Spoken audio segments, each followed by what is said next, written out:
This is Shalom World Podcast. Have you ever thought about the clash between our digital world and what's right and wrong? That's where The Porn Disaster comes in, a series that dives into one of society's most hush-hush topics. Get ready for some real talk as we dig into the ups and downs of today's tech-driven desires. Kids, relationships, recovery, we're not holding back. From the Catholic Church's take on porn to why our brains get hooked, we cover it all. Join us as we chat about the messy stuff, the good, the bad, and the uncomfortable. Hosted by Patricia Keane, we've got an expert panel here to chat about porn addiction, what it does, how it affects us, and how we can heal. Hello, welcome to Shalom World. My name is Patricia Keane and I'm coming to you with my guests from Maynooth, County Kildare in Ireland. We're here discussing a 12-part series on pornography called The Porn Disaster. In this week's episode, I'm going to be discussing the problem with children watching pornography. And I will introduce you to my guests. Father Alan Hoffa, priest from the Diocese of Allentown, USA. He has BA in Philosophy and Masters in Divinity. Father Chris Hayden, priest from the Diocese of Ferns, Ireland. Spiritual Director, St. Patrick's Seminary, Maynooth. Dr. Kielty Oberlin. She's from Ireland, doctorate in psychology and master's in counseling, specializing in eating disorder recovery. Gerard O'Donoghue. He is an engineer from Ireland, counseling parents and creating awareness around pornography. In our series this week, I'm looking at the issue of children and pornography. And the question is children being harmed by pornography? Father Alan Hoffa, we've been working in the schools with children over a number of years.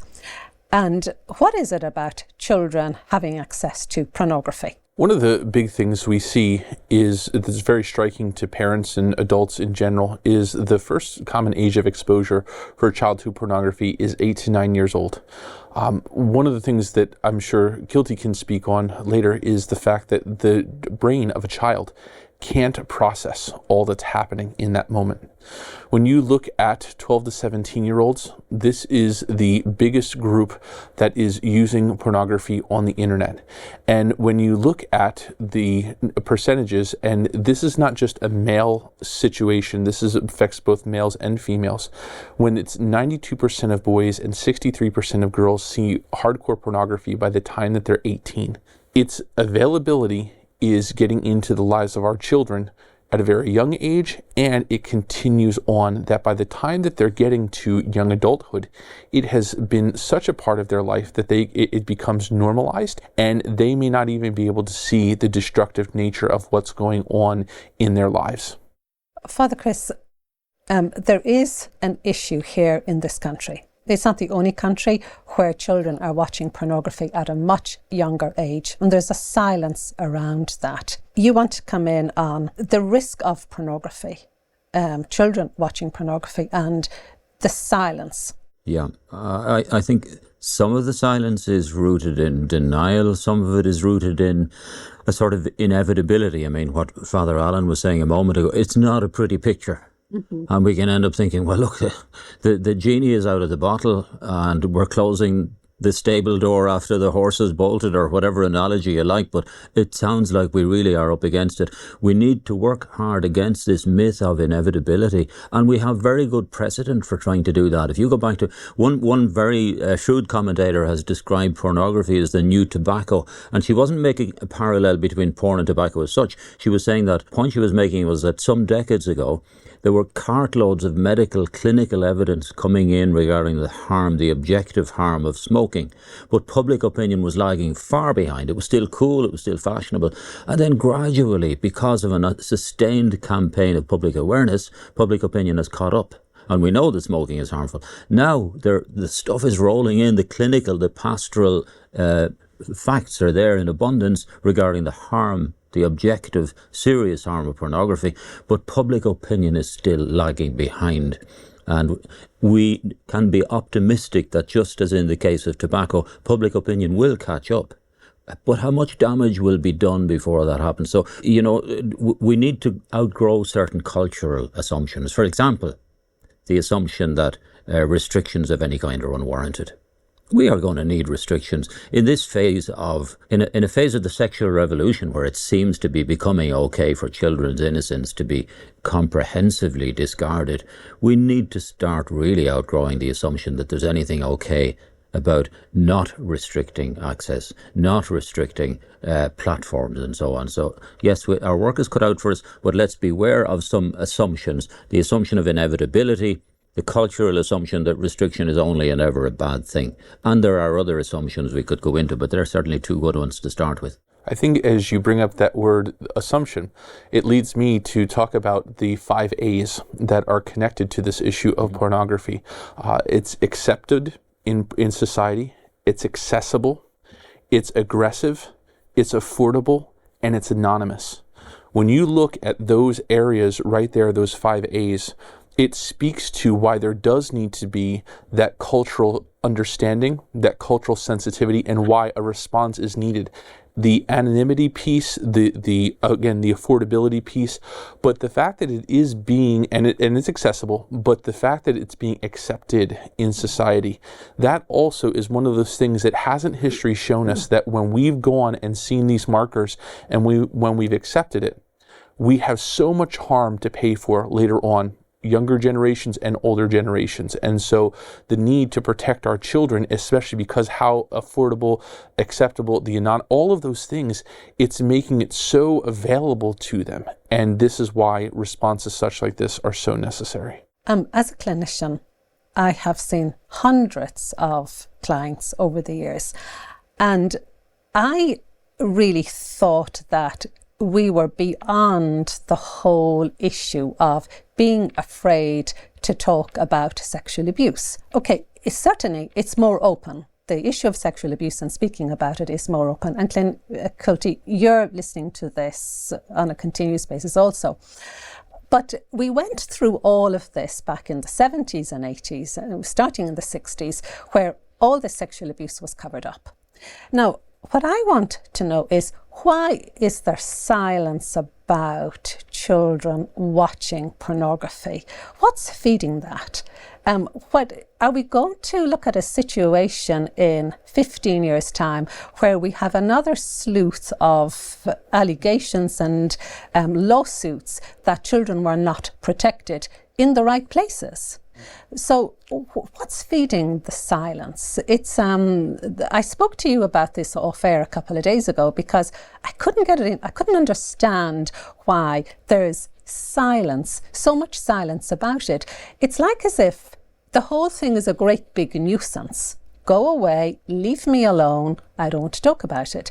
And I've got clinicians coming to me that are working in organisations that are helping children in the prevention of suicide, and they're talking to them about pornography. They're talking to them about isolation. They're talking to them about parents not listening to them. And there is a huge issue here. And one of our aims in this series is to get this out there. Guys, this is happening. It may not be happening in your house, but it is maybe happening 3 doors down. And so I want you, Father Chris, to go to you first, and then Kielty, I'll go to you and Father Alan. But what is it about? In the end of the day, there's something quite irrational about the silence. The most important question for me, and I'm not deflecting, but I will try to answer it, but the most important question to me is how can we speak up rather than analysing the root causes of silence. But certainly there are some root causes.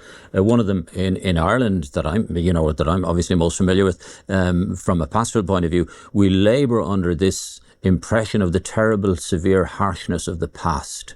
And there's a terror of going back to anything that smacks of that, which brings a reluctance regarding clear, firm guidance on restrictions of any kind. There's also embarrassment. For all our openness and our having abolished prudery of any kind, we're as embarrassed as ever by certain things, and perhaps more embarrassed than ever by certain things. And we need to get over ourselves in that as well.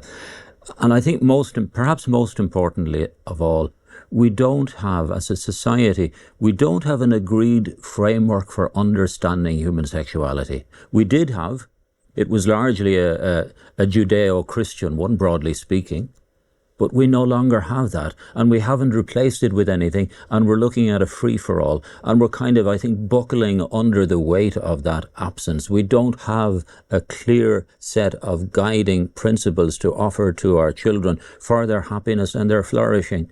Better just to keep silent.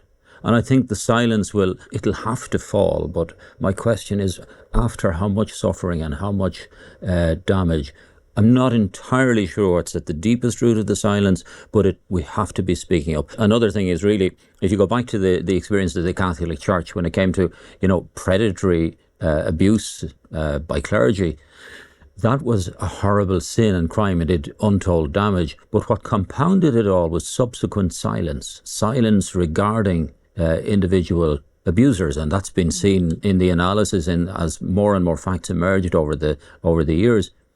Do we want another round of where it becomes more and more evident the harm that has been done? Do we want another round of accusations of terrible, damaging silence? Of course we don't, but we need to find a voice on this. We can't be kicking it down the road, putting it on an agenda, waiting to see what will happen, checking which way the wind is blowing. We must be speaking up now. We must be speaking courageously, because what are we talking about? We're talking about little children here. We're not talking about abstractions.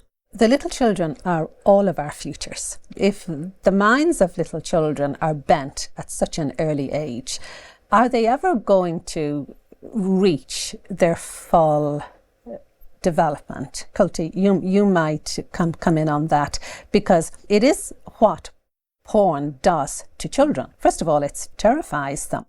Slowly. The brain isn't fully developed until the age of 25. Mm-hmm. If it's progressing normally, appropriately. So the child's brain, the prefrontal, and it progresses from back to front, and the prefrontal cortex is where we make moral decisions. It's where our willpower lies. It's where we make, we're able to, to process a lot of information. That part, for a child to be able to watch porn, process it, and make moral judgment, it's not possible. So I think giving them unrestricted access, we're asking them to do something that they don't know how. It needs to come from adults. The other part of your question, so can brains, and the thing is, so if that development is watching porn, is like seeing something that's shocking for a child. If they stumble upon it, it will be shocking. Perhaps they'll see some pleasure to it, but there's a part of them that inherently knows that there's something wrong with this. And therefore, that part there creates this conflict within them. So in a way, it can create a trauma. And I'm always saying that trauma is something that we actually need to redefine. People think of it as having to be this, these shocking events. But when I work with people, we find it's things that a lot of society can just dismiss and say, just get over it. I was listening to Father, you talking about silence. And in a way, this is, I think, how part of this silence, kids are almost being told, I'm supposed to be okay with porn.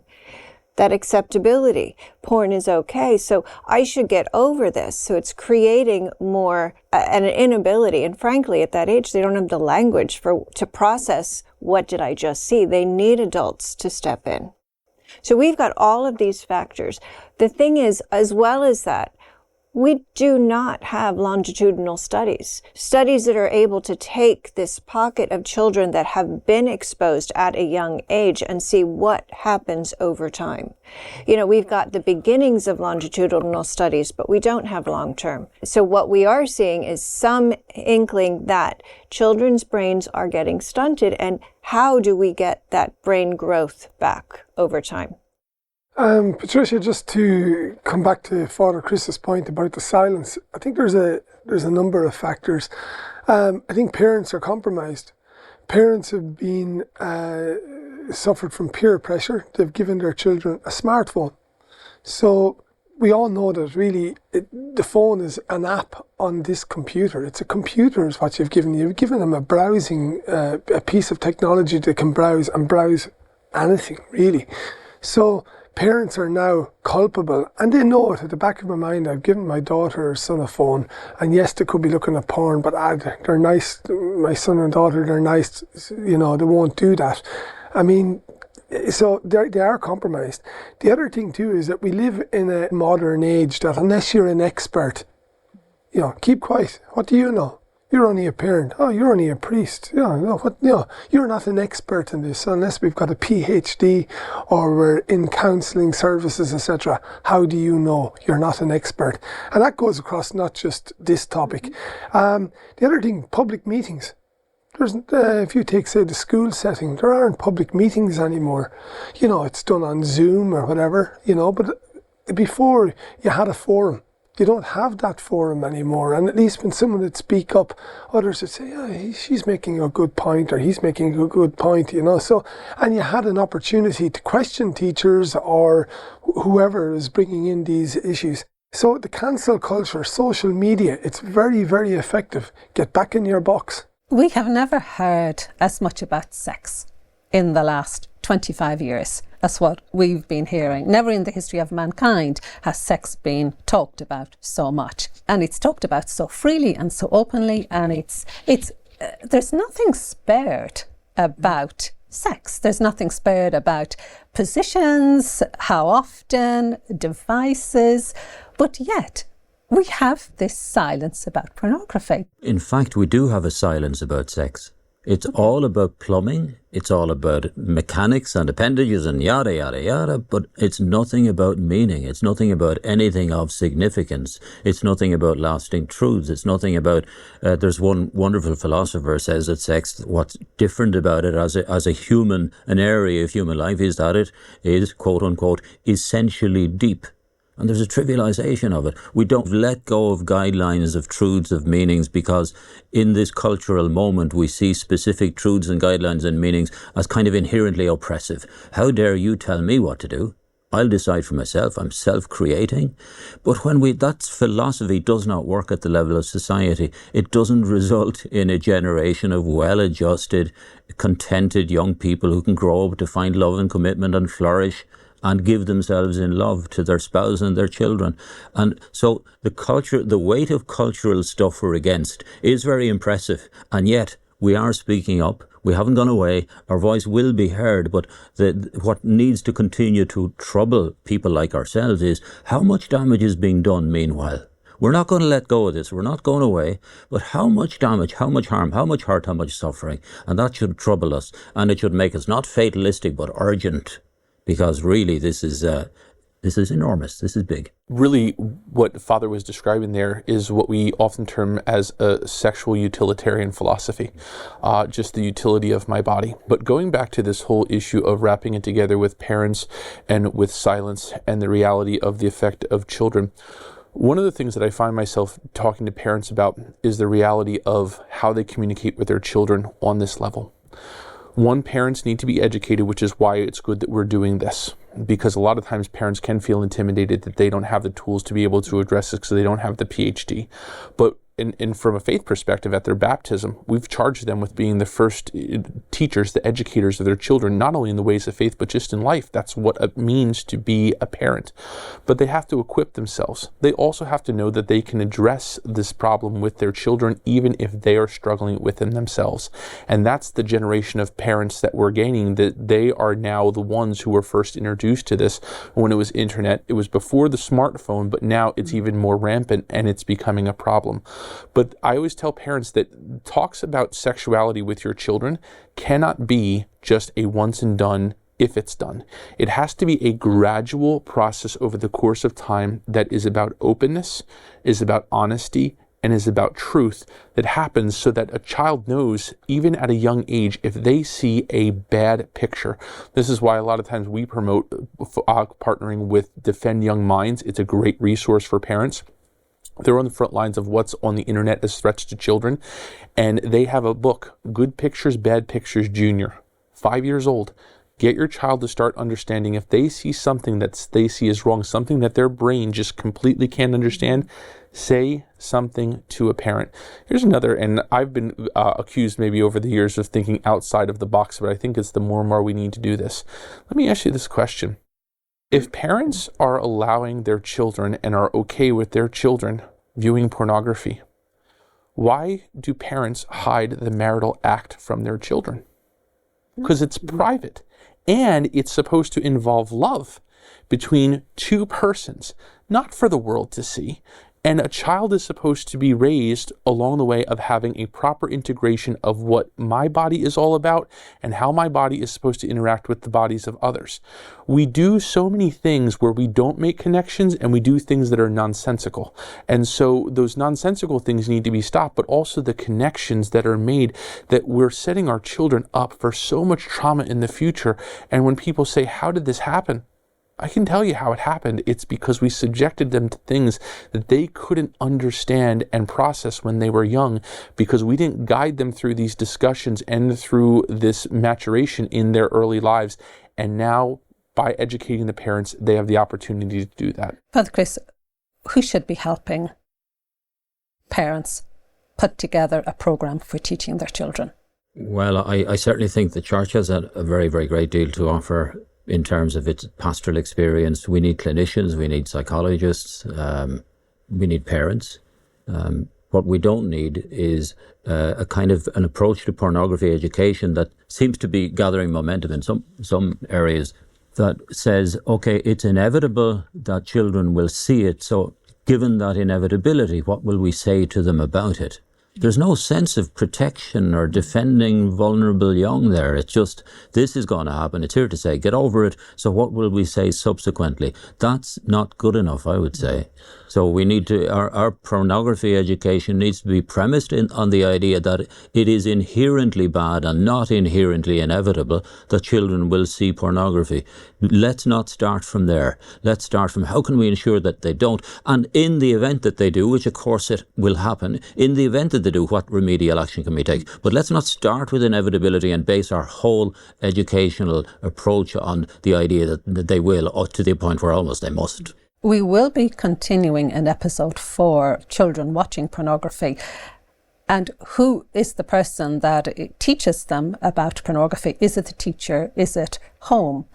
And we'll be looking at digital privacy. Do children have a right to digital privacy? There seems to be a debate going on about children having a right to digital privacy, that they can watch whatever they want. There's an argument being pushed around that, so we will be exploring that one. So please join us for next episode. And that wraps up another episode of The Porn Disaster. Thank you to our incredible panelists for sharing your expertise and insights. And to our listeners, thank you for tuning in and being part of this important conversation. If you've been impacted by anything we discussed today, know that help is available. Understanding leads to healing, and by shedding light on these tough topics, we are one step closer to positive change. Join us next time for another enlightening discussion. Until then, take care and stay curious. Shalom World Podcasts is now available on all online platforms, including Apple Podcasts, Spotify, and others.